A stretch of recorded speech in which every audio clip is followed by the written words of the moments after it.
O'zbekistonda bo'layotgan eng so'nggi yangiliklardan xabardor bo'lmoqchi bo'lsangiz, bizga obuna bo'lishni unutmang.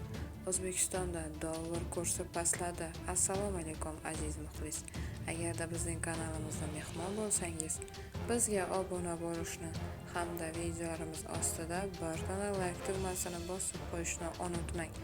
Markaziy bank xorijiy valyutalarning o'zbek so'miga nisbatan 11-aprelda amalda bo'ladigan qiymatini e'lon qildi.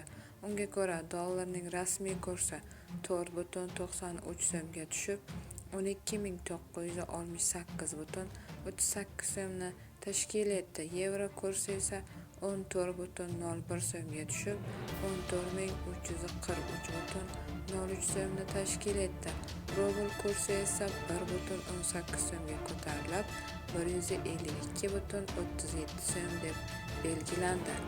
Bu xabarni barcha yaqinlarimizga jo'natib qo'yamiz hamda videomiz ostida bir dona like tugmasini bosishni unutmaymiz.